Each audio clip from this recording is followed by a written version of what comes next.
Então, na aula passada, a gente deu uma pausa, né, nessa coisa de WKB, na integral funcional, na WKB, aproximação WKB.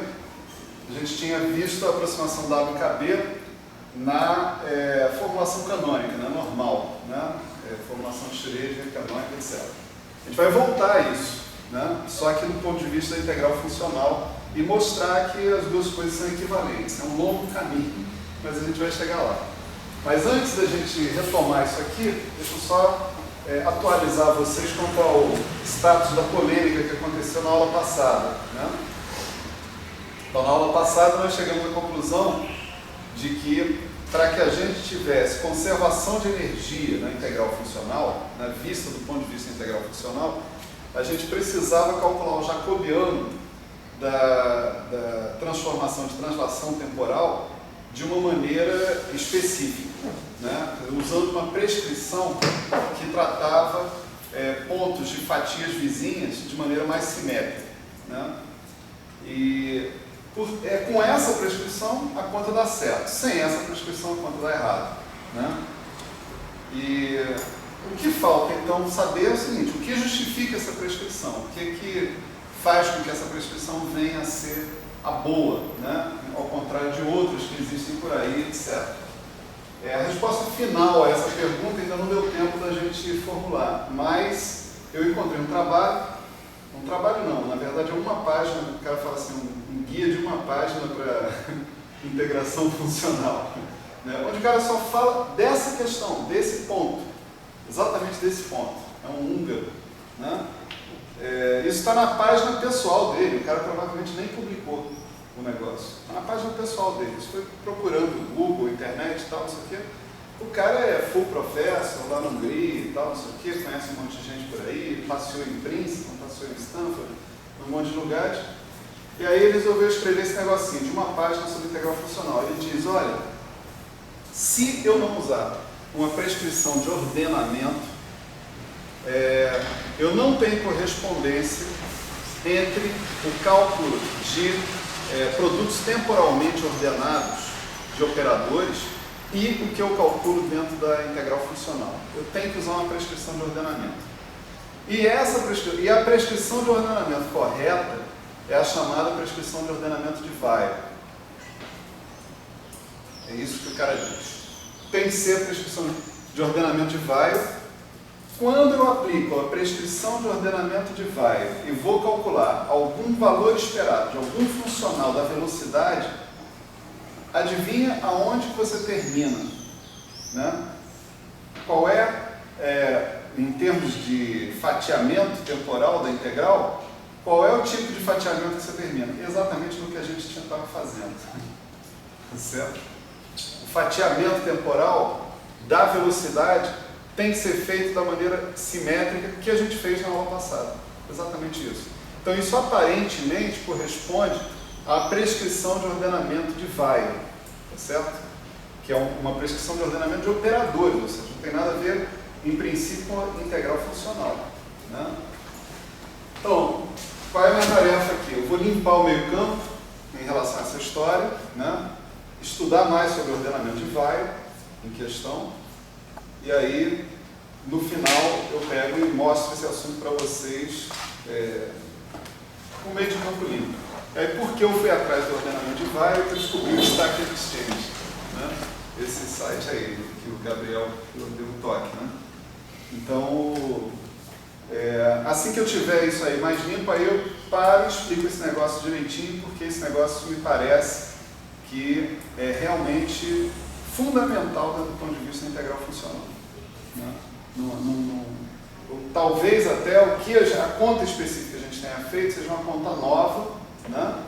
Mas o problema não é novo. O problema realmente não é novo. Tá? A gente vai ver se a gente esclarece esse negócio de vez aí, né? Ok. Bom, então corta isso, né? Vamos de volta para a aula antepassada, né? Na aula antepassada, a gente estava falando sobre a aproximação WKB. Então a gente fez uma revisão da aproximação WKB dentro do contexto da mecânica quântica não relativista, né? Agora nós vamos vamos abordar a tal da aproximação da cabeça sob o ponto de vista da integral funcional, tá certo? E antes da gente fazer isso, da gente realmente voltar à aproximação da cabeça, nós vamos rever, né, a conta que é usualmente feita sobre lagrangianos quadráticos. Então, mais uma vez, né, nós vamos calcular o propagador associado com uma lagrangiana quadrática genérica, tá certo? Não é tão genérica assim, né, porque ela talvez pudesse incluir alguns termos a mais que a gente resolveu não tratar aqui, mas genérico o suficiente para os nossos propósitos aqui, tá certo?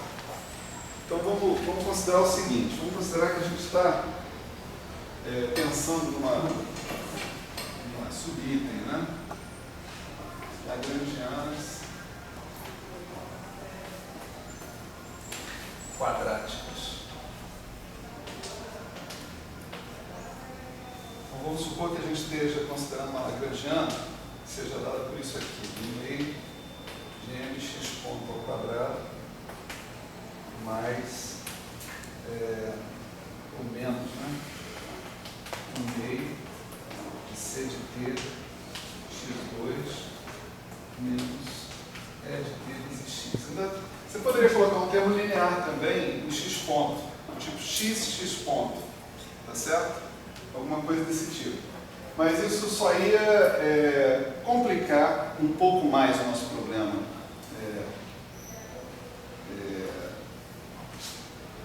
De resolver uma equação diferencial, especificamente, sem trazer um grande insight dentro da história, né?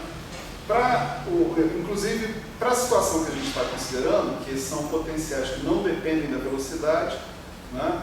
Um termo cruzado do tipo x ponto não cumpre papel nenhum, né?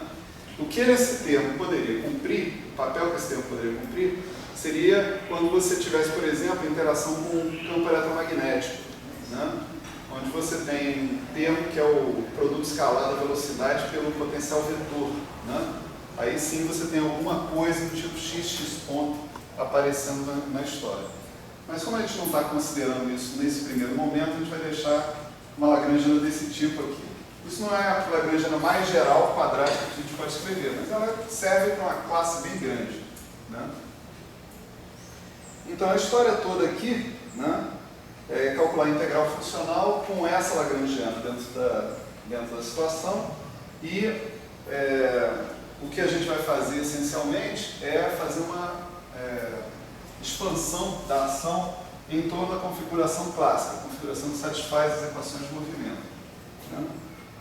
Então, essa configuração clássica ela já vai produzir, né, uma expansão que não tem termo linear, né?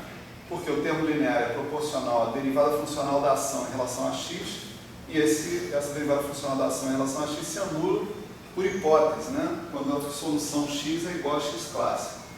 Então, a nossa ação, né,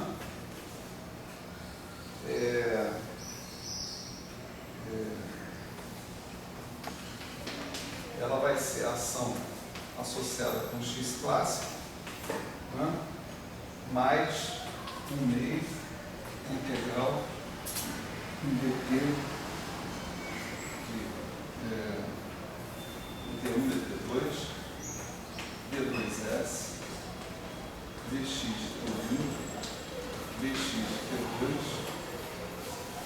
x igual a x clássico vezes x menos x clássico de t1 x menos x clássico de t2, né? Essa é uma expressão exata porque a nossa lagrangiana é quadrática em x, então você não vai ter contribuição de ordem 3, 4, 5 nesse cara que está aqui, né? Porque a derivada funcional terceira da ação em relação a x se anula para qualquer x, né? Então, esse problema já está cansado de resolver milhões de vezes. Aqui nós vamos resolver pela milionésima primeira vez, né? Esse cara aqui a gente chama de y, né? Esse y, o mesmo y, só que de T2. Né? E O x clássico ele carrega todas as condições de contorno do nosso problema, por hipótese, portanto, nossos y, né? Aqui a gente integra sempre entre PA e TB, e x de PA é xa, x de TB é xb. Né? Os nossos y, portanto, satisfazem y de PA igual a y de TB igual a zero. Né? Tá certo? Portanto, o nosso propagador, né? O G, né? xbTB, xAPA, ele fica dado pela exponencial de I sobre H cortado S de x clássico, né? A ação de x clássico, vezes uma certa integral funcional, né? Vamos chamar de integral sobre dy, né? Exponencial de I sobre H cortado, 2H cortado, integral dt1, dt2, né? Do d2s, dx dt1, dx dt2, x igual a x clássico, y de t1, y de t2. Essa é a nossa integral funcional que a gente tem a fazer. A gente tem um fator de normalização aqui, que é o fator de normalização que a gente obtém, né, integrando sobre os momentos. Né? Esse fator a gente pode colocar ele aqui explicitamente.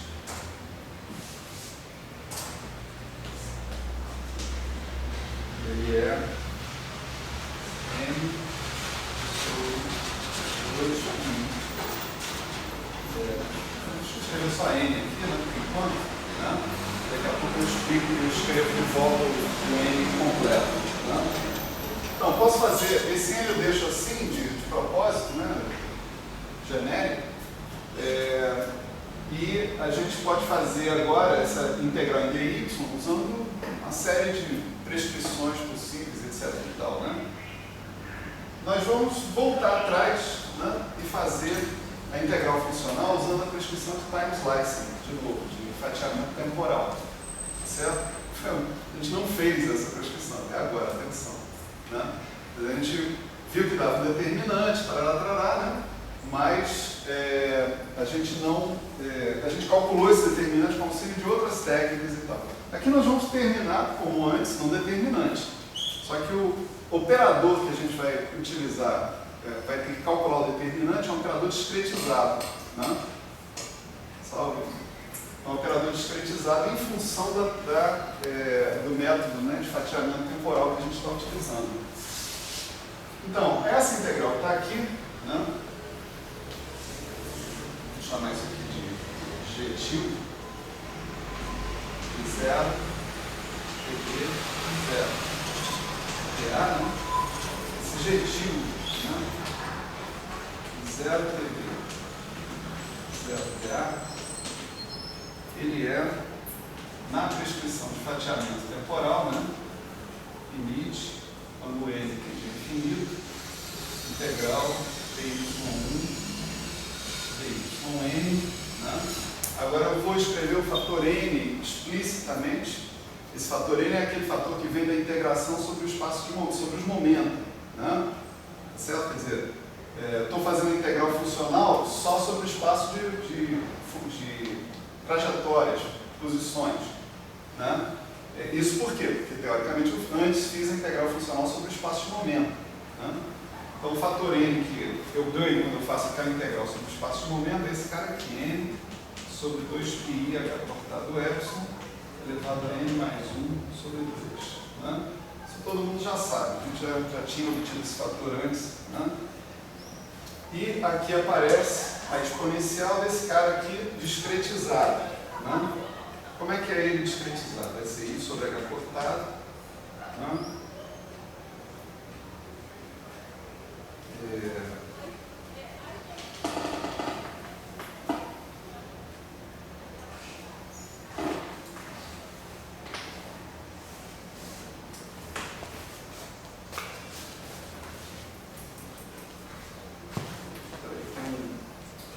Detalhezinho aqui.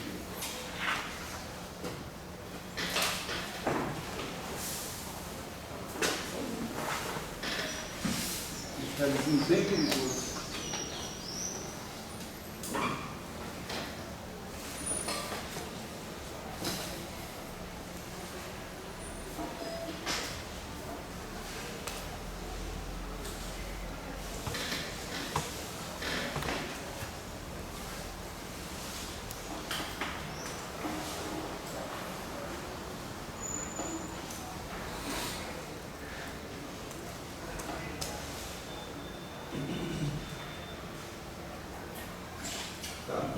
Então, vamos cuidar desse detalhezinho perigoso primeiro.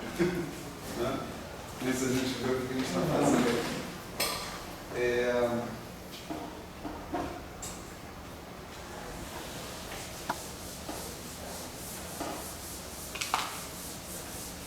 Não tinha cuidado dele, então só me apareceu a história agora. Né?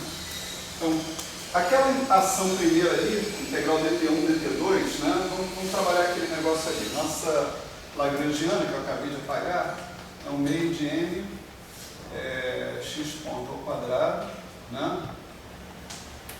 Menos um meio de c de t x2 menos mais, tanto faz, um certo e de t vezes x. É isso?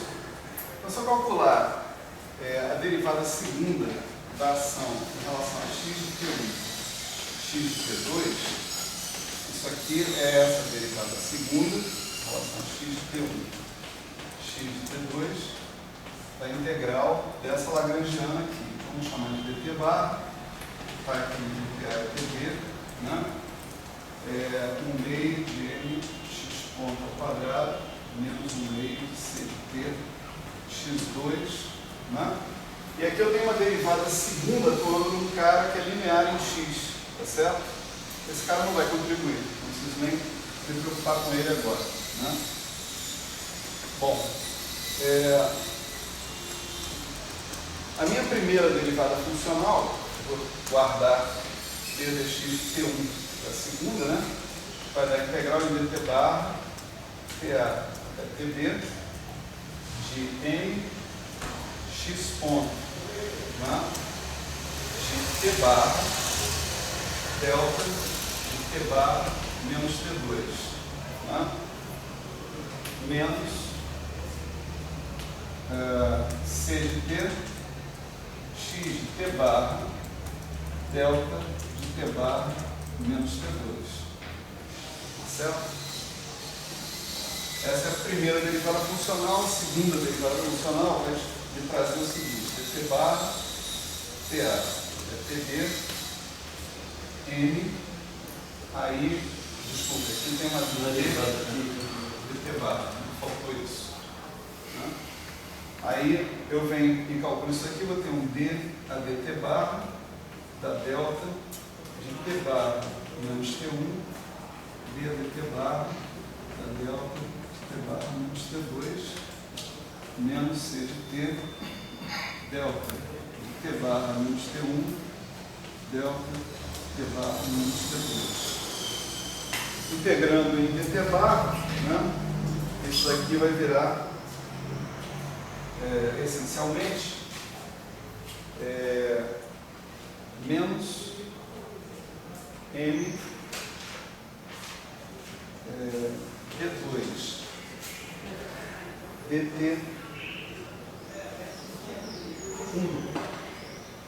2. Se eu usar, né, a integral, a delta de t barra menos t1 para fazer a integral primeiro, né? Vezes aplicar na delta de t1 menos t2, né? Menos ou mais, porque eu já botei o menos em evidência, c de t1 delta de t1 menos t2.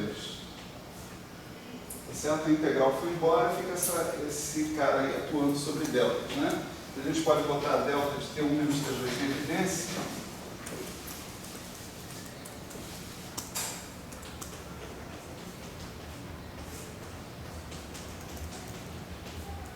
Ok. Agora, eu tenho que substituir essa derivada segunda que está aqui ali dentro, né, daquela integral. Então eu tenho integral dt1, dt2, né, y de t1, y de t2, e agora esse objeto que está aqui. Né? O segundo objeto, né, é tranquilo, vai simplesmente matar uma das integrais, ou de t1 ou de t2, né, que vai me dar y de t ao quadrado, por exemplo. Né? Y de t1 ou y de t2 ao quadrado. A segunda, né, vai fazer a mesma coisa, só que ela vai me dar d2y de t1 ao quadrado vezes o y. Então, o resultado disso daqui é uma integral em dt, né, de menos, né, na verdade,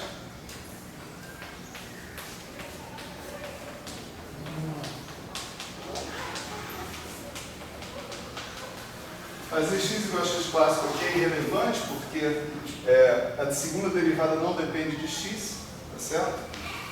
Então, eu estou já mudando de variáveis, de t para t1, t para t2. Então, eu vou ter y de t, d2, dt2, mais c de t, y de t. Tá certo? Então, esse é o resultado de fazer aquela operação que está ali. Agora, eu vou voltar um passo para trás dessa história. Certo? Eu vou voltar um passo para trás. Eu vou fazer uma integração por partes nessa integral em y de t, d2, y, dt2. Né? Então, eu tenho que y, d2y, dt2, eu posso escrever como ddt de y, dy, dt, menos dy dt ao quadrado. Tá certo? Não, peraí.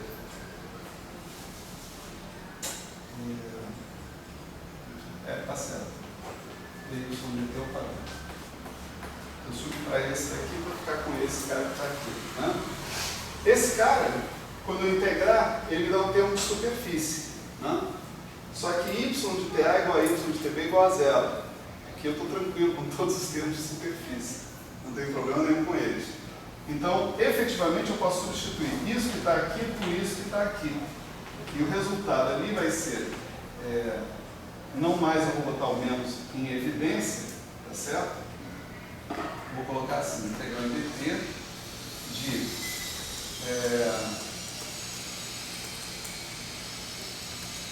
dy dt ao quadrado menos c de t y ao quadrado. Então, voltei um passo para trás, né? na história toda. Tá? Eu tinha um d2y dt2. Por que eu voltei esse passo? Porque eu estou fazendo time slicing. Tá certo? No meu time slicing, eu ia ter que me virar para discretizar d2y dt2. Mais chato do que discretizar dy dt. Tá certo? A gente já discretizou antes. Né? Então agora eu vou. Essa ação, né? É isso aqui que vai ter que aparecer aqui sob a forma discretizada. Tá certo? Então, a gente colocou a ação nessa forma e a forma discretizada daquilo ali, né? Que faltaram algumas coisas, né? Falta um M e aqui, portanto, falta um M, né? Ninguém me avisa, né? A pessoa sai fazendo merda. Então, exponencial disso sobre H cortado, somatório, J igual a zero até N, né? M sobre 2ε, yj mais 1 menos yj ao quadrado menos 1 meio de epsilon cj yj ao quadrado. Está claro para todo mundo que isso daqui é o que tem que ser? Né? Aqui, por exemplo, a derivada de y ao quadrado é um negócio com epsilon 2, né? Descontando esse epsilon. como eu tenho uma integral, eu tenho um epsilon aqui de fora. Então, epsilon com epsilon 2, né, sobra 1 sobre epsilon que a gente está vendo aqui. Né? Esse termo que está aqui, não tem epsilon nenhum aparecendo. Originalmente, esse epsilon que está aqui é o epsilon que vem da integral que foi transformado em somatório. Né? Então, está aí um monte de integrais gaussianos para serem feitas de novo, né? Mais uma vez. Certo? Mas agora nós vamos fazer isso de um outro jeito, um terceiro jeito, ou um quarto jeito, dando para repetir a conta. Quantas vezes a gente fez essa conta? Né? A bem da verdade, né? A gente ainda não tinha feito com C de T, ou C igual a C de T, né? Tá certo? A gente só tinha feito com C constante, M ômega 2, né? Tipicamente. Então, pelo menos tem essa novidade, C de T. C é o C de T, né? Uma massa dependente do tempo, no nosso oscilador harmônico, né? Então, para fazer essa conta, né, eu vou seguir um procedimento muito próximo daquele que eu mostrei na aula passada, quando a gente foi calcular o jacobiano, tá certo? Eu vou definir um vetor grandão, né, que eu vou chamar de eta.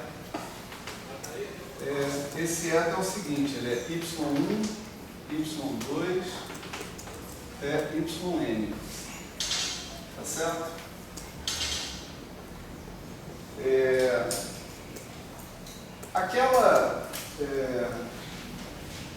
Essa forma que está escrita aqui, né?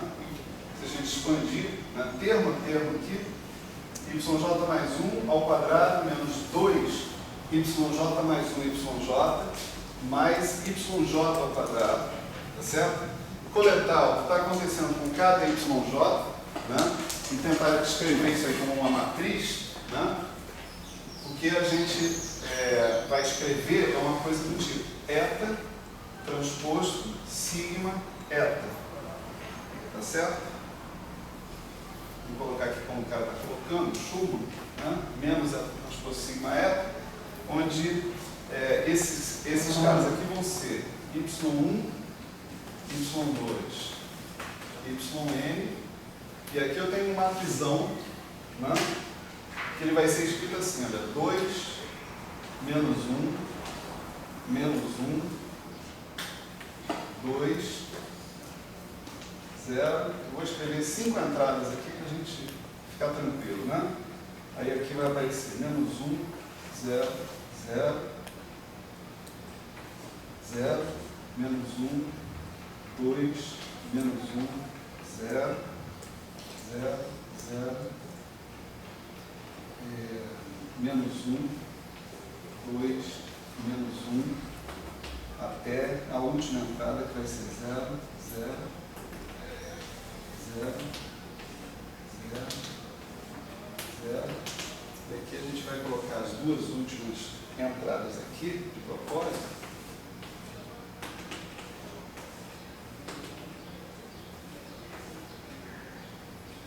E aqui embaixo a gente vai ter uma coisa assim, 2, menos 1, menos 1, 2. Deixa eu escrever duas linhas aqui embaixo também para a gente ficar completo. 0, 0, 0, 0. Imediatamente antes desse menos 2 tem um menos 1, mas na minha anotação não está dando para ver, né? E aqui por último tem 0, 0, 0, 0, até aqui. Bom, para completar a história tem y1, y2, yn. Né? Onde é que saem essas coisas todas aqui? Né? Isso é só o primeiro pedaço, ainda tem que escrever o segundo. Né? O segundo pedaço, o primeiro pedaço sai daqui. Ó. Você tem, por exemplo, 2y1 menos y2. Né? Você tem um termo que é assim, y, se eu começar o seu somatório aqui, vai ficar j igual a 0 até n, né? Você tem y1 menos y0 ao quadrado mais sobre epsilon, né? Não importa, né? y2 menos y1 ao quadrado, né? Uma coisa desse tipo. Isso aqui está nos dando y1 ao quadrado mais 2y1 y0 mais y0 ao quadrado mais y2 ao quadrado menos 2y2 y1 mais y1 ao quadrado, né?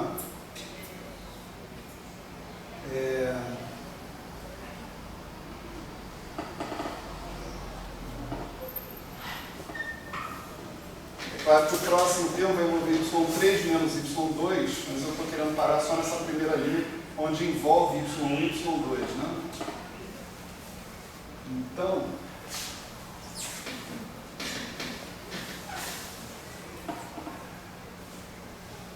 espera aí.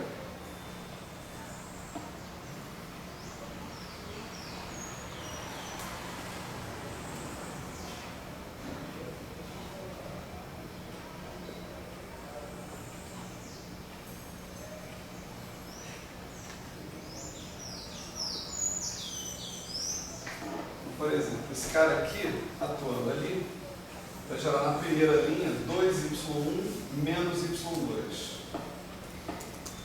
Né? Isso vezes isso vai gerar um cara cujo primeiro componente é 2y1 menos y2. Esse aqui já tem alguém envolvendo y3, mas ele vai fazer o produto com esse cara que está aqui, que vai ser y1. Então ele vai ter um termo que é 2y1 ao quadrado menos y2 ao quadrado. Né? Esse termo, não, menos y1, y2.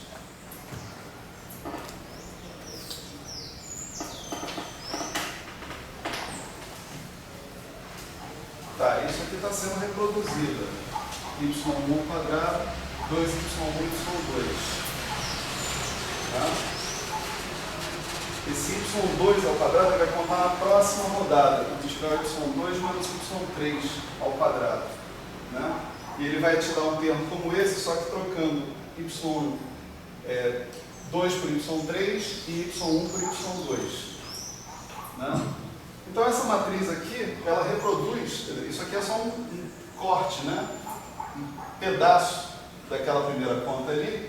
Você vê que essa primeira linha e a primeira coluna reproduzem isso. Se você botar a segunda linha, a segunda coluna também, você vai ver que até, vamos dizer, ordem y2, né? Está tudo reproduzido. Depois até a ordem y3, até a ordem y4, assim por diante. Então, isso daqui é a matriz que resume essa forma quadrática que está aparecendo aqui. O solista deveria estar usando justamente aquele YJ mais 2 menos Y. Não? Não. Isso, eu não quero comentar sobre isso, porque isso ainda está sob júdice. Né? Mas você vê, na partícula livre a gente faz isso aí e encontra um resultado que está correto.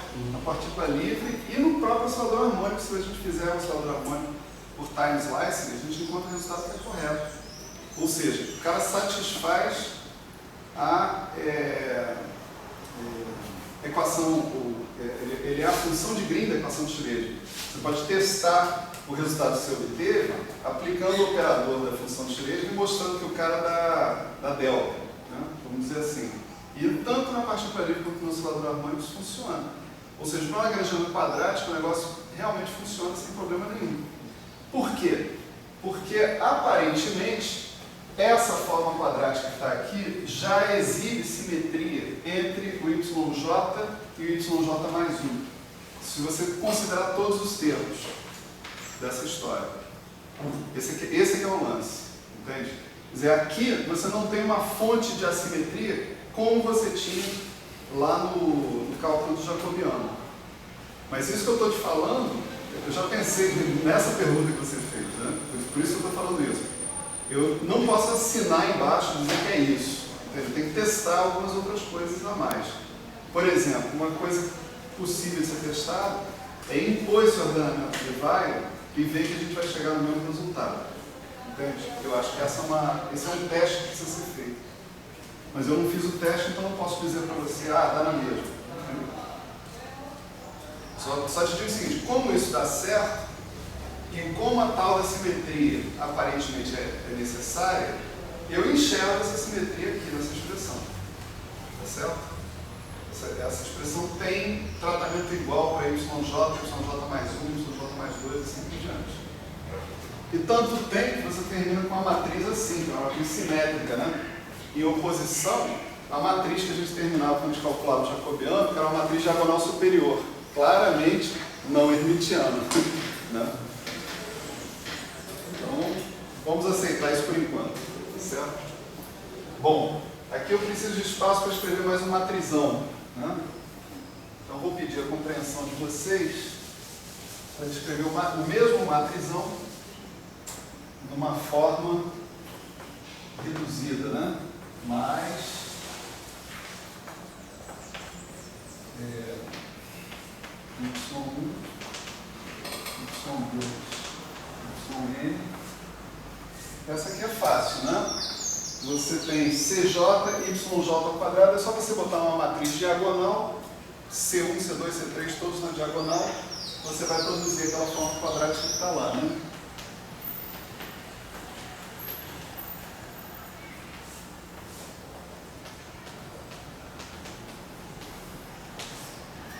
Certo?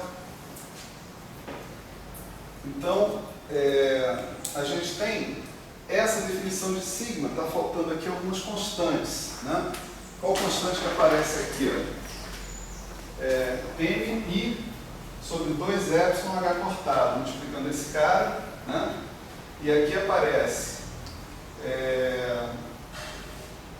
I sobre 2h cortado. Não é isso? E epsilon são 2h cortado, porque o epsilon está em cima.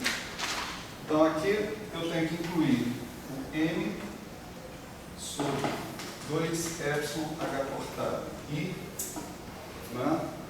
Isso eu estou botando o I para baixo para esse cara ficar com o sinal de menos, tá certo? E as duas matrizes ficarem com o mesmo sinal. Quer dizer, se I ficar aqui embaixo, significa que esse sinal de menos aqui, é que eu estou escolhendo colocar todo ele para fora. Né? E aqui eu tenho I sobre 2h cortado, que é o outro coeficiente que eu tenho lá. Então isso define a minha matriz sigma, tá certo? Ok? A gente já sabe, né, que, bom, essa matriz sigma, ela, a menos de uma certa unidade complexa que está ali, né, vocês veem que as matrizes que estão explicitamente escritas ali são hermitianas. Elas são diagonalizáveis, né, por transformações unitárias, em geral. Transformações unitárias essas que são continuamente conectadas com a identidade, portanto, tem determinante 1. Tá? Então, eu posso diagonalizar essas matrizes. Essa parte do trabalho nós já fizemos, né, anteriormente. Né? Eu tenho uma integral dy1, dyn, né? Isso aqui vira limite, quando o n tende a infinito, a integral dy1, dyn, né? Aqui eu tenho n sobre 2πi h cortado epsilon elevado a n mais 1 sobre 2, e aqui vira exponencial de menos eta transposto sigma eta, onde o eta é esse vetor que está colocado aí. Né? O resultado disso daí nós já sabemos quanto dá, né? É o determinante da nossa matriz sigma. Né? Portanto, sobre π, né, na verdade, é π sobre o determinante. Então, a gente vai ter isso daqui dado pelo limite, né, quando n tende a infinito. Esse limite está vindo isso aqui, continua de quê? De m sobre 2πi h cortado epsilon elevado a n mais 1 e elevado a n sobre determinante de signo, tudo isso elevado a meio. Eu tirei esse elevado a meio daqui, no determinante aparece um elevado a meio, esse π também aparece elevado a n sobre 2, vou ter o elevado a meio para fora da história. Então, novamente, o problema é calcular o determinante sigma aí. Nós vamos fazer mais alguns arranjos nessa matriz, para a gente terminar com um negócio mais palatável. Então, por exemplo, um arranjo que vai ser feito aqui é o seguinte: eu vou tirar um dos fatores, n mais 1, π sobre 2πi h cortado epsilon. É n sobre 2πi h cortado epsilon. E o resto disso daqui eu vou colocar dentro do fator que constitui a minha matriz sigma. Porque ele está elevado a n. Se eu pegar minha matriz e multiplicar por um certo número, o determinante fica multiplicado por esse número elevado à dimensão da matriz. Então eu posso pegar esse número e colocar na definição da minha matriz. Eu quero guardar isso aqui, portanto eu vou usar só um quadro. Então, desculpa aí o negócio ficar apagando muito. Professor, na matriz cinética, o senhor está separando, por exemplo, y2 vezes y1, y1 com y2, né? Mas eu posso fazer isso, não posso? Não sei assim. Eu tenho que tomar isso cuidado ou não precisa de números? Não, são números reais. y1, y2, y3 são números. Na integral funcional, quando você faz tudo que aparece na integral funcional são números reais ou complexos, depende.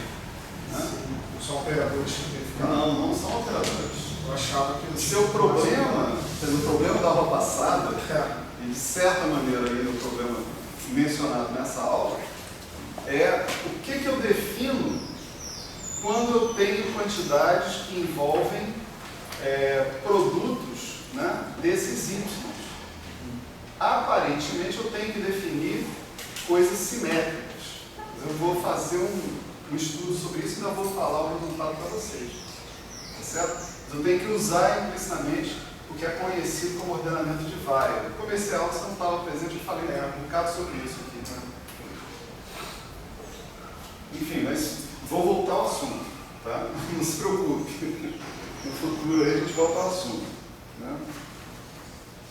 Bom, eu vou pegar e vou redefinir a minha matriz sigma da seguinte maneira. Eu vou dizer, se eu pegar e multiplicar por 2π i h cortado epsilon sobre n elevado a n, o determinante de sigma, tá certo? Você veja que 2π não tem esse π não. O π é cancelado. Você vê que tem π elevado a n. Eu peguei o fator n sobre 2π h cortado epsilon vezes n sobre 2π h cortado epsilon elevado a n. Esse aqui eu juntei com π elevado a n. Então o fator de π foi embora. O fator que sobra é esse aqui, 2i h cortado epsilon sobre n. Ele está exatamente aqui, n sobre 2i h cortado epsilon. Vai cancelar.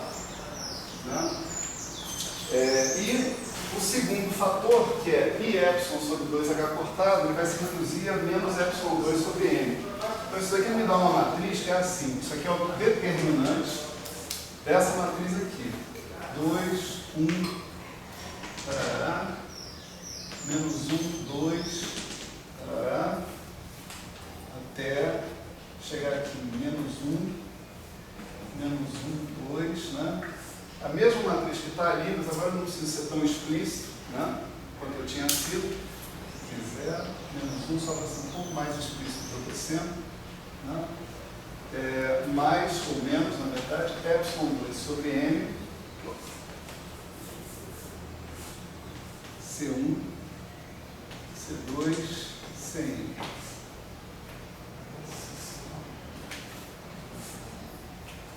Então, aquele fator elevado a n multiplicado pelo determinante de né?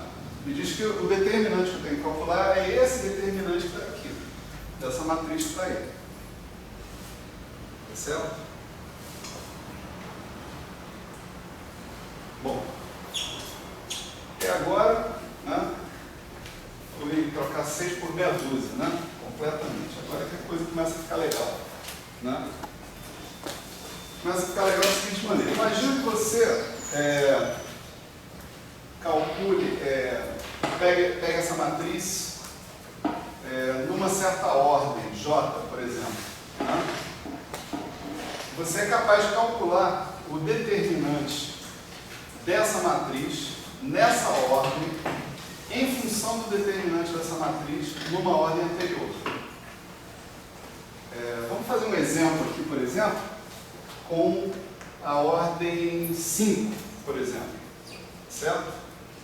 Então, a ordem 5 foi o que eu tinha anotado ali, né? Na verdade, está aqui, né? Acho que eu não preciso nem escrever o exemplo, né? É só cortar aqui. Aqui está a ordem 4, né? Então vamos botar mais uma fila aqui, que ela fica na ordem 5. 0, 0, 0, menos 1, 2, 1, 2, 3, 4, 5, 1, 2, 3, 4, 5. Assim por diante. Então, como é que eu calculo o determinante dessa matriz? Né? Na verdade, eu tenho que somar, né? Com a diagonal, eu tenho que somar 2 menos epsilon2 sobre MC1, 2 menos epsilon2 sobre MC2, 2 menos epsilon2 sobre MC3. Eu tenho que ter uma modificação na diagonal. Né? Então, eu vou começar a calcular essa matriz daqui, desse ponto que está aqui. Ó. Né? Desenvolver por essa linha aqui. Tá? Então, se eu pegar essa matriz 5 por 5, eu teria 2 menos epsilon2 sobre n C5 vezes um determinante onde eu excluo essa linha e essa coluna, não é isso? Esse determinante é igualzinho ao determinante anterior, só que com uma dimensão a menos. Tá certo? Então, se eu chamar esse cara aqui de Pn, né, eu posso dizer que isso daqui é 2 menos epsilon2 sobre MC5 vezes o P4. Tá certo? Não terminou ainda. Né? Não terminou ainda. Eu tenho que continuar o meu desenvolvimento. Vou desenvolver agora tirando essa linha e essa coluna que está aqui. Olha a matriz que me sobra. Sobra 2 menos 1, 0, 0, menos 1, 2 menos 1, 0, 0 menos 1, 2, 0, 0, 0 menos 1, menos 1. Né? Então, essa matriz, uma matriz 4x4, eu posso desenvolver integralmente por meio desse cofator aqui, associado com esse elemento. Essa é uma coluna de zeros, com exceção desse cara. Né? Então, se eu pegar esse cara aqui, eu fico com 1, 2, 3, 4, né? É o menos 1 vezes o determinante dessa matriz aqui, ó. Desculpa, tem que tirar a linha e a coluna quando eu calculo esse determinante.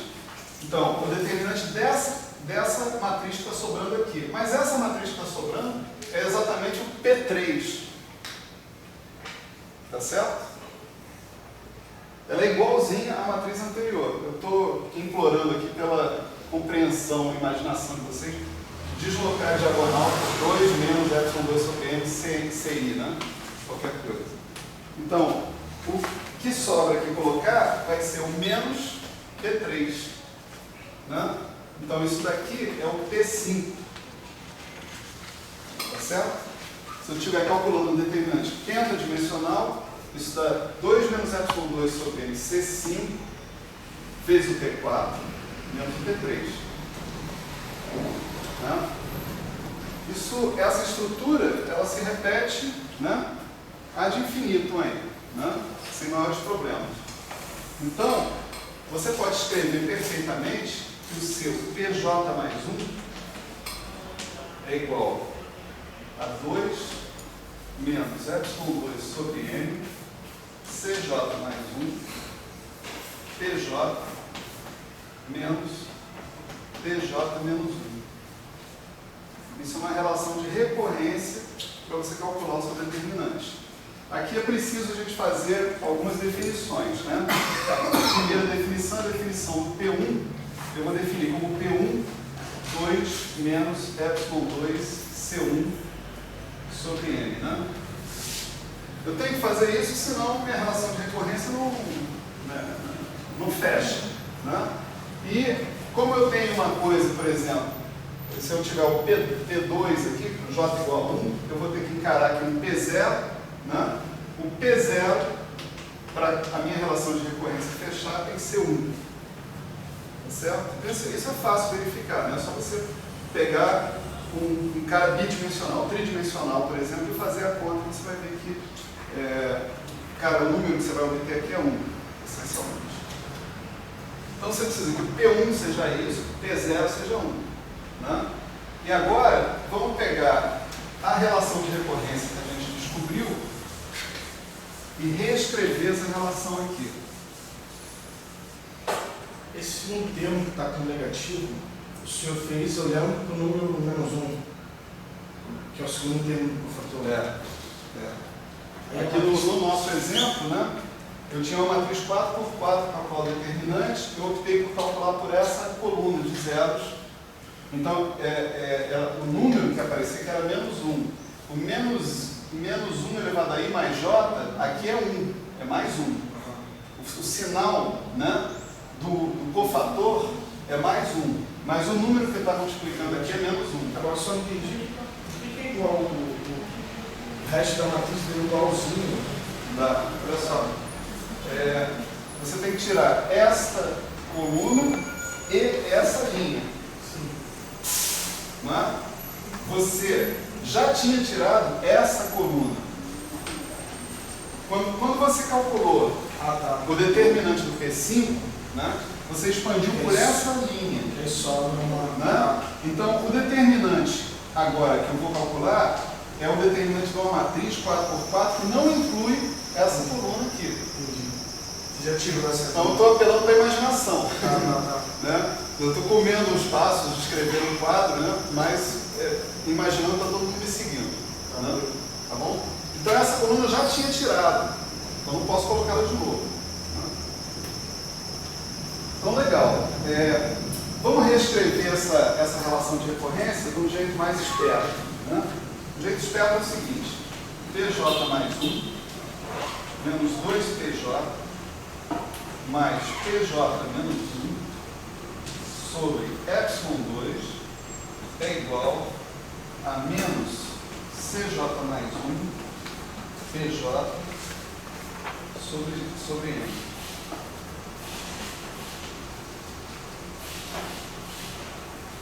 Vocês concordam ou vocês concordam? Né? Eu só estou passando todo mundo do mesmo lado aqui e deixando esse cara desse lado que está aqui. Né?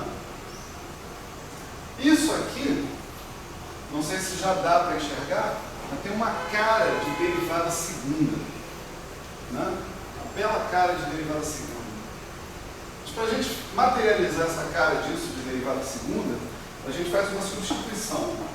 A gente vai definir T como sendo TA mais JE. Certo? Isso na verdade seria o DJ. Né? T igual a TA mais JE. E o que eu vou chamar de φ de T é epsilon vezes o PJ. Tá certo? O φ de T mais epsilon, tá? É a mesma coisa que o φ de T mais epsilon, ou seja, trocar J por J mais 1, que dá a minha definição de PJ mais 1. Tá certo? Então, se eu fizer isso, né, aqui vai aparecer, né, 1 sobre epsilon 2 aqui, vai aparecer φ de t mais epsilon no lugar do pj mais 1 menos 2 φ de t mais φ de t menos epsilon, tudo isso por epsilon porque é da definição, eu tenho um epsilon lá, né, na direção do pj. O próprio pj do outro lado, né, ele eu posso substituir por φ de t sobre m epsilon, né? Esse cara que está aqui agora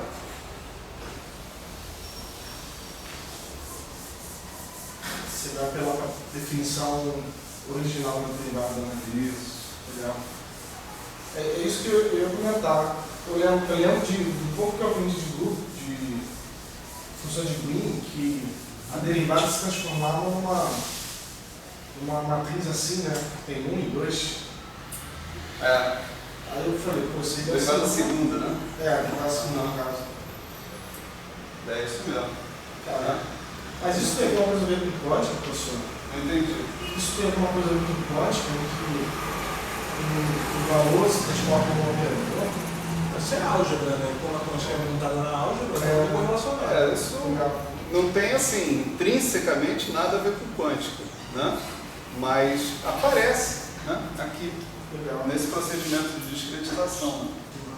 Certo? Então você tem 1 sobre epsilon 2, você tem, ó, φ de t mais epsilon menos φ de t sobre epsilon menos φ de t menos φ de t menos epsilon sobre epsilon, não é? Um dos lados daquela equação ali. Isso aqui está me dando menos cj mais 1 φ de t sobre m epsilon, né? Bom, isso aqui eu vou definir, tá certo? Como sendo φ ponto de t, tá certo? Então isso aqui é φ ponto de t menos φ ponto de t menos epsilon, usando a mesma definição, né? E um desses epsilons que estão aqui, eu vou capturar para cá.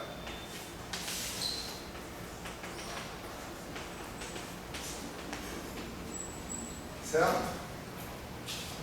Eu posso cancelar esse epsilon com esse epsilon dos dois lados, né, da minha equação. E agora sim eu posso considerar isso aí no limite em que o epsilon tende a zero. Né? No limite em que epsilon tende a zero, aí eu não estou definindo mais, não. Isso aqui é a derivada. Né? E isso aqui é a segunda derivada, calculada em t menos epsilon. Né? Então isso daqui vai ser φ dois pontos, ou seja, d2φ dt2 em t menos epsilon. Isso é igual a menos c de t φ de t. Desculpa. Esse é o c de t mais epsilon φ de t. No limite em que o epsilon tende a zero, isso aqui vira o φ de t, isso aqui vira o c de t. Então, essa quantidade φ de t, tá certo? Que eu defini ali, discretizada, né? Defini essa quantidade discretizada. No limite, né, em que o epsilon tende a zero, ou seja, no limite que você faz a integral funcional inteira, ela satisfaz uma equação diferencial, tá certo? De segunda ordem. Quais são as condições de fronteira às quais ela está satisfeita, às quais ela está sujeita? Né? Você vê, o φ de TA, né, se você olhar ali, T é igual a TA mais J epsilon. Então você vai fazer J igual a zero. Né? Quando J igual a zero, T igual a TA. Né? Então, o φ de TA é o epsilon P0, né? Pela nossa definição ali. P0 é 1, no limite que o epsilon tende a 0, o φ de TA é 0. Né?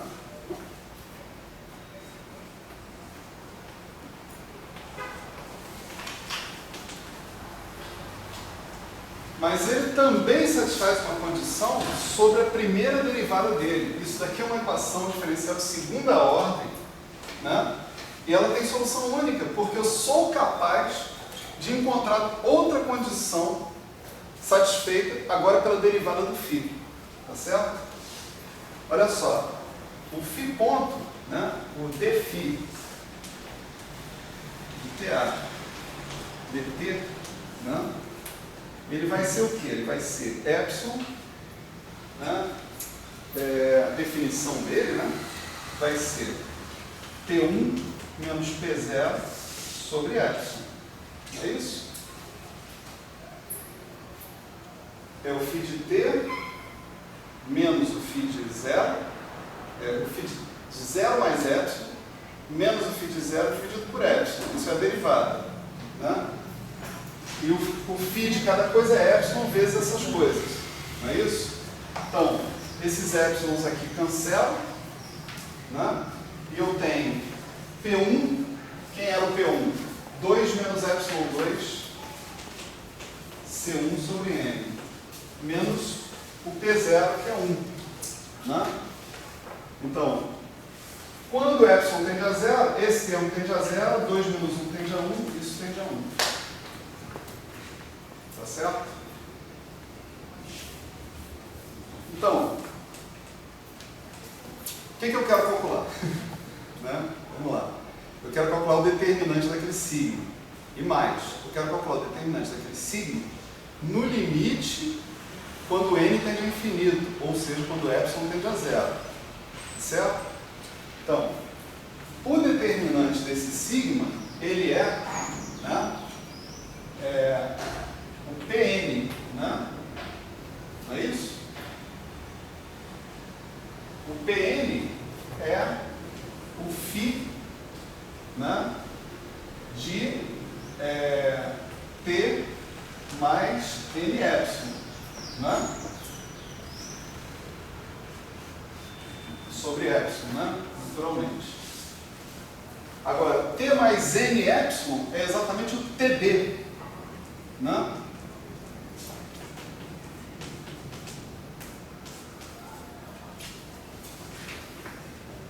Então, o meu problema se transformou em resolver uma equação diferencial de segunda ordem, ordinária, né? Qualquer computador resolve para mim, mas algumas coisas dá para fazer sem computador, né?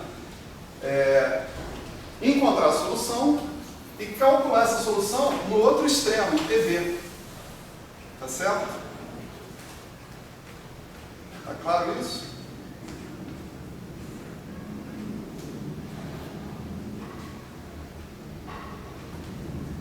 Vocês devem estar pensando assim, isso não pode dar certo. É muita malandragem para um ser humano só, né? Não sou eu o malandro é o chumbo, né? Vou passar a referência para vocês de tudo. Mas dá certo. Eu vou mostrar para vocês que dá certo e 2 exemplos para lá de conhecidos por nós, que são a particularia e o conservador harmônico. Tá certo. Mas eu queria só que ficasse claro aqui qual é a estratégia, né? Vocês agora não vão lembrar mais, na conta que a gente estava fazendo do propagador, de um epsilon vezes o determinante daquela matriz lá. Então, esse epsilon vai cancelar, esse epsilon está aqui, ó. Então vai estar tudo certo, não tem problema. Não se preocupem com esse epsilon, porque ele vai embora, no final das contas. Né? A gente vai ficar com raiz desse φ de TB, no final das contas. Né? Então,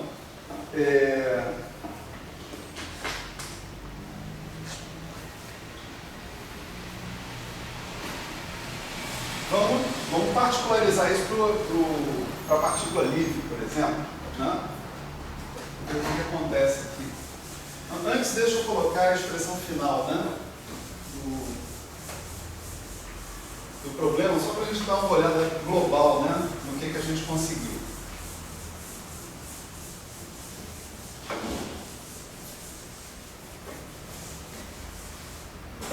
Vamos fazer o seguinte. Então, o nosso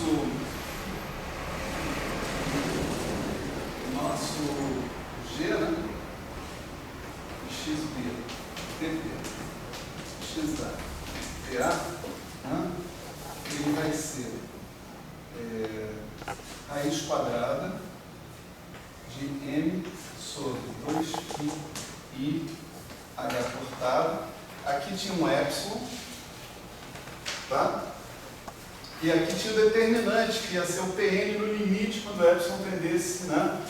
Então aqui, esses dois caras somem e vai sobrar um φ, né, de TB. Eu vou passar a grafar o φ de TB, né, como φ de TB-TA, porque efetivamente ele depende do TA através da condição inicial. Tá certo? Ele vai envolver o TA também, não só o TB. Tá? Vou colocar aqui φ de TB-TA. Isso aqui, e o que sobrou aqui a ser calculado é essencialmente a ação sobre a trajetória clássica. Né? Isso para uma lagrangiana quadrática vai ser uma expressão exata.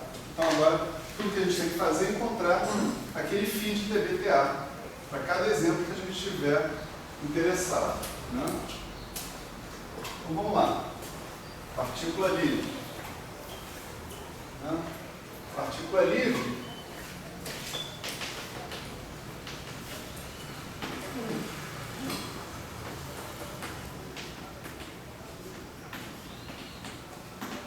Em relação à lagrangiana original, da onde a gente partiu, né? A gente vai ter C de t igual a E de t igual a zero. Né? O E era o coeficiente do termo x, o C era o coeficiente do termo x2. Né? Então, a equação diferencial que o φ satisfaz é assim, d2φ dt2 igual a zero. Maravilha. Né? Então, d2φ dt2 igual a zero significa que o φ de t, né, é igual a t mais b. Certo? Vamos enfiar as condições iniciais na história. Então, φ de TA é igual a TA mais b, que tem que ser zero. Né? Então, isso aqui implica que o b é igual a menos a TA. Então, dado que o φ de TA é isso, né, o φ ponto de t, em t igual a TA, tem que ser igual a 1. Né? E isso nos dá A. Né? Então, A é igual a 1 e o B é menos TA. Portanto, o nosso φ de t é igual a t menos TA. Tá certo? Mas o cara que entra ali não é o φ de t, é o φ de TB. Né? Então, para a partícula livre, né, o φ de TB-TA é exatamente TB menos TA. Se vocês olharem lá, é isso. Né? Depois que a gente olha para essa fórmula, né, a gente pensa, pô, né, as coisas... O mundo é mais justo, né, do que eu imaginava. Né? Olha só, agora em 30 segundos o oscilador harmônico. Né?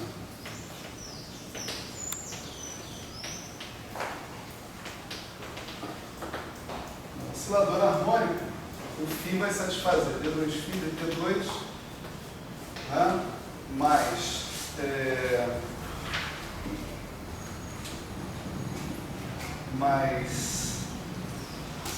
N, aqui tem N, ômega 2 φ igual a zero, né?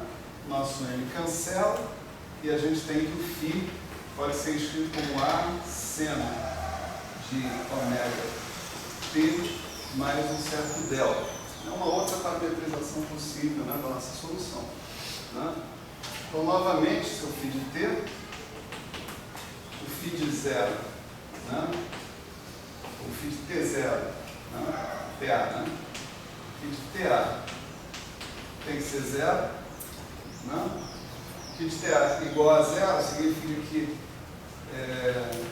isso aqui, A seno de ômega TA mais delta, tem que ser igual a 0.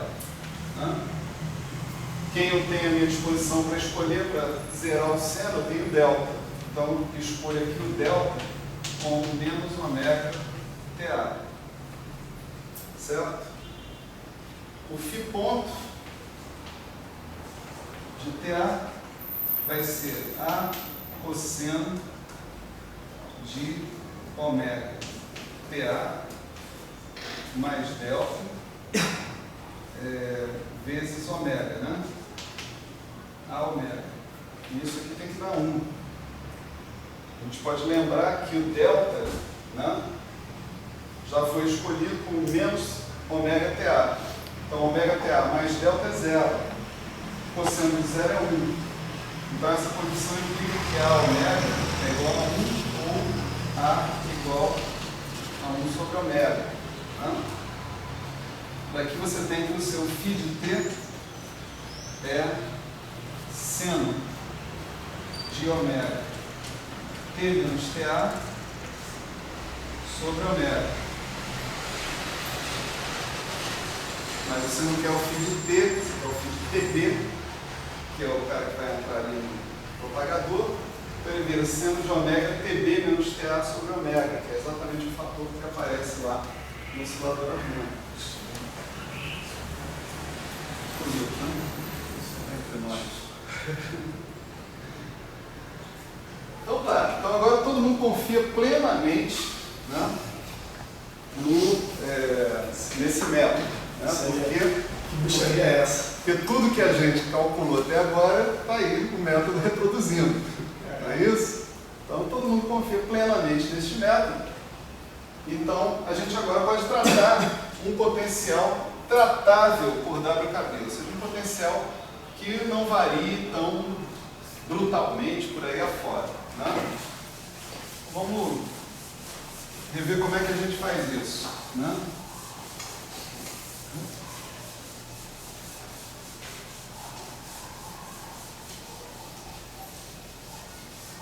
Então nós estamos novamente agora nos restringindo a um problema descrito por uma lagrangiana no meio de n expondo ao quadrado menos um v de x, não é isso? Esse v de x agora faz com que a gente potencialmente tenha todas as derivadas funcionais que a gente tiver lá na ação. Né? Quer dizer, se eu, por exemplo, considerar um v de x que não seja um polinômio, né? Raiz quadrada de alguma coisa, logaritmo, 1 sobre alguma coisa, eu vou ter tudo quanto é derivada na frente. Né? Então, em princípio, para um v de x genérico, eu não tenho que parar aquela expansão da ação em torno da trajetória clássica no segundo termo. Né? O que dá a expansão da ação, né, em torno da trajetória clássica? Ela vai dar a própria ação clássica, a gente acabou de ver isso. O primeiro termo é 0, porque a trajetória clássica minimiza. O segundo termo vai dar, essencialmente, né, dt1, dt2, y de t1, y já estou fazendo a mudança de variável, x menos x clássico, né, alguma coisa aqui, né, y de t2, e eu tenho mais coisa pela frente, dependendo do v, né? Se o v for quadrático, para tudo aí, mas aí eu também não preciso mais de expansão de semiclássica nenhuma, já resolvo o meu problema todo. A graça é quando o v for mais do que quadrático, quando for cúbico, quartico, etc. Essas coisas assim. Né? O que me permite, eventualmente, desprezar, né, termos cúbicos, quarticos, quíntuplos, etc. Né? O que me permite fazer isso é imaginar um limite quando o h cortado tende a 0. O h cortado é pequeno. Né? a gente discutiu, quando a gente já falou sobre o método de ponto de célula, né, na aula antepassada, né, que aquele método era bom. Alguém fez uma pergunta que eu não me lembro quem, mas foi uma pergunta essencial, né, muito boa, né? Aquele método era bom porque 1 sobre A era grande, né? Então, se o seu expoente, se a sua função f de x que você estava fazendo a sua integral, se essa função fosse muito grande, se ela estivesse assumindo valores muito grandes, aquela exponencial era fortemente amortecida, se ali fosse exponencial de menos alguma coisa, ou se fosse y vezes alguma coisa, ela oscilava muito rapidamente, né? Então, no limite h cortado tendendo a zero, se a gente se mantiver próximo da trajetória clássica, tá certo? Essa trajetória é a mais favorecida, ou correções próximas, de ordem h cortada. A gente chegou a fazer uma mudança de variáveis lá na integral simples que a gente viu na aula passada, na aula antepassada, que mostrava que a gente tinha uma expansão em potências de raiz de A, né? O parâmetro que aparecia na integral. Aqui seria uma expansão em potências de H cortado, né? Tipicamente. Então, dentro desses pressupostos, é que a gente pode pensar em parar o nosso problema aqui e dizer isso aqui é uma aproximação razoável do problema que eu estou querendo calcular, né? E aí, aplica-se tudo que a gente acabou de fazer até aqui, porque isso daqui é uma Lagrangiana quadrática. Esse operador O, ele é alguma coisa derivada da segunda da ação em relação a x de t1, x de t2, calculado em x igual a x clássico. Então é algo que não depende de x, pode até depender de t, né? De alguma função arbitrária de t, de alguma coisa desse tipo, mas de x ele não depende. É um operador dependente só de t1 e t2 e dos parâmetros aí que aparecem dentro da Lagrangiana, né? Então, tudo que a gente fez anteriormente está justificado, né? Vai aparecer aqui de qualquer jeito, né? O nosso operador O, se o termo de energia cinética é 1/2 de mx ponto ao quadrado, como a gente está supondo, ele vai envolver novamente y ponto ao quadrado, pelo mesmo argumento que eu dei aqui. Porque o v não depende de x ponto. Então, onde vai aparecer derivada, vai aparecer por causa desse termo. Então, esse operador aqui, ele já vai ser um cara do tipo d2 dt2. Você faz a integração por partes como antes, bota um dt aqui, outro ali, vai aparecer y ponto ao quadrado. O resto são funções do tempo arbitrárias, dependentes do seu potencial, naturalmente. Tá certo? Então, o seu problema é exatamente o problema que a gente tem ali. Tá certo? Só que quem vai aparecer aqui embaixo, né? Aqui vai aparecer o determinante da segunda derivada funcional da ação em relação a x de t1, x de t2, né? O x de ta, x de tb, mais especificamente. Tá certo? É esse cara que vai aparecer ali. Então nós temos uma forma equivalente, né, para essa expressão do propagador, que é essa daqui, ó. O que aparece aqui é esse cara que está aqui, né? Qual é a equação diferencial que esse cara satisfaz? Né? Ele satisfaz a seguinte equação diferencial: d2, né? Vamos fazer, né? Esse cara aqui, né? Ele é o que? Ele é a segunda derivada da ação em relação a x de t1, x de t2, né? Vamos calcular aqui a segunda derivada da ação. Isso aqui vai ser, como antes, né? Menos, vai ser d2 dt2, menos, né? d2 dt2, dt1, 2,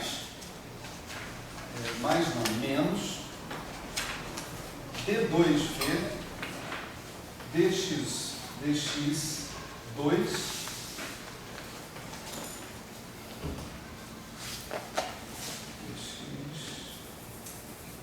dx t1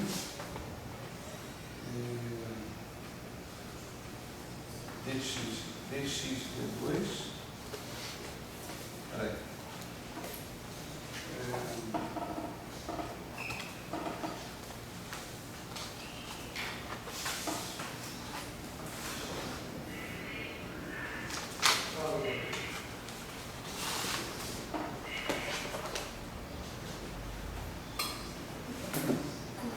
isso mesmo. É D2, D2x, tudo isso de T1, tudo isso aplicado em delta de T1 menos T2. Esse aqui é o nosso O de T1, T2.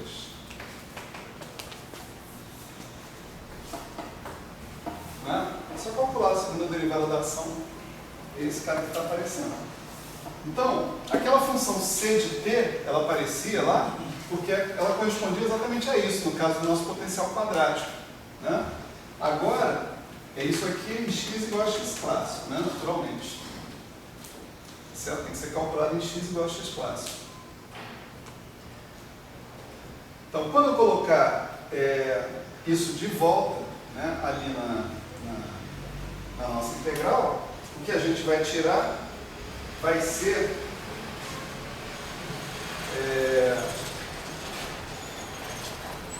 isso aqui.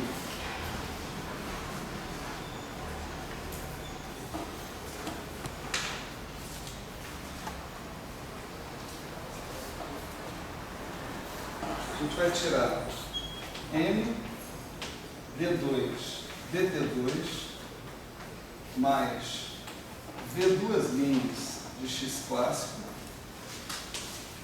aplicado em φ de t igual a zero. Tá certo? Eu estou dizendo, se o nosso operador O que aparece ali é esse, né? Aquela função φ vai satisfazer essa equação. Né? Com as condições de contorno anteriores, iguaizinhas. Né? Φ de TA igual a zero, Φ ponto de TA igual a 1. Essa função φ, professor, ela está fazendo como se fosse o papel da delta. Delta por quê? Não sei, porque ela está no mesmo lugar que a... Quando você olha a expressão do lado, você está no mesmo lugar que a delta. Ah, sim. Isso é É uma circunstancial. espécie Né? de limite, tipo, no limite a φ vai ser uma Aqui delta. você tem um operador. Uhum. Aqui você tem um operador. E vejo que o sinal aqui, inclusive, está trocado em relação àquele lá. Né? Você tem um operador. Aqui você tem uma equação diferencial para uma função. Tá certo? Aqui eu não estou dizendo que isso aqui é zero, por exemplo. Estou falando operador. Tá certo? Esse operador é o que aparece aqui. Aqui não, aqui eu tenho uma equação diferencial mesmo. Tá certo? E se eu tiver essa expressão da onde? Eu desenvolvi essa expressão para uma lagrangiana quadrática genérica. Agora, eu estou dizendo para você o seguinte: o problema para um potencial genérico, se eu fizer uma aproximação semiclássica, tá certo? Ele cai exatamente no problema de uma lagrangiana quadrática genérica. Então, eu estou usando tudo que eu acabei de desenvolver para uma lagrangiana quadrática genérica, tá certo? Para lidar com essa aproximação. Nessa aproximação, a minha lagrangiana é quadrática e esse termo que está aqui é exatamente isso. Então aparece aqui o V2' do x clássico como sendo aquela função C que eu usei para definir a equação diferencial que definiu o φ. Vamos lá, ainda não rolou. Então, pergunta mais, que aí, quanto mais você pergunta, mais eu consigo explicar. Não sei assim, esse que é o problema. Uma das coisas de você não saber o que você não sabe. Tá, peraí. Então isso significa que a Paração explicação, da dúvida. isso significa que a explicação está horrível. Não, Vamos lá. isso. Vamos lá, Isso peraí. Calma, muita calma. O senhor colocou o x clássico dessa vez. Eu estou vendo que isso é um longo. Você fez aplicando x clássico. Tá, agora peraí. Volta tudo, tá? Volta tudo. O que a gente estava fazendo aqui? Né? A gente estava trabalhando com uma lagrangiana quadrática. Tá certo? a lagrangiana quadrática sem termo cruzado x ponto. Não tinha um termo cruzado. Por isso não era a mais genérica possível, mas é possível chegar na mais genérica possível, sem problema nenhum. Né? Então, nós estávamos trabalhando com a lagrangiana quadrática. Para uma lagrangiana quadrática, né, a gente viu que o problema se reduzia a isso.